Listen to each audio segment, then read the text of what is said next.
মিয়ানমারের বিচ্ছিন্নবাদী সশস্ত্র সংগঠন আরাকান আর্মির কবজায় থাকা পণ্যবাহী 3টি জাহাজের মধ্যে 2টি জাহাজ 4 দিন পর ছাড়া পেয়ে টেকনাফ স্থলবন্দরে এসে পৌঁছেছে। তথ্য অনুযায়ী আরও একটি জাহাজ আরাকান আর্মির কাছে আটক রয়েছে। সোমবার দুপুর 12টার দিকে জাহাজ দুটি টেকনাফ স্থলবন্দরে পণ্যসহ পৌঁছায়, তবে আরও একটি জাহাজ এখনও ছাড়েনি তারা। বিষয়টি নিশ্চিত করেছেন টেকনাফ স্থলবন্দর C&F এজেন্ট অ্যাসোসিয়েশনের সাধারণ সম্পাদক এহেতাশামুল হক বাহাদুর।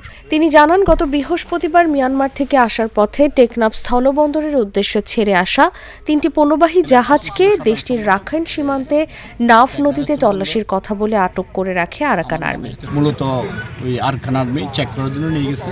চেক করার পরে 2টা চেক হয়ে গেছে, 2টা পাঠা গেছে, আরেকটা ওইখানে আছে, ওইটা চেক করার পরে ওনার 2টা পাঠা দিই প্রয়োজন মনে করছে ওগুলো চেক করার, সেজন্য ওরা চেক করতেছে।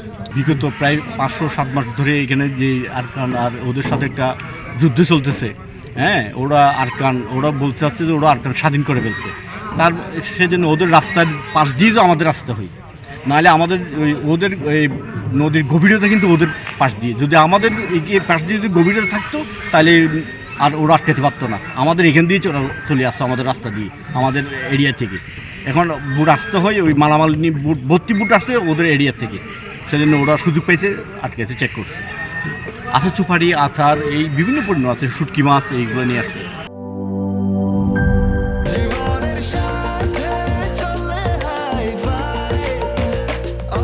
স্বাস্থ্যকর অল টাইম, সব সময় অল টাইম হেলদি লাইফ।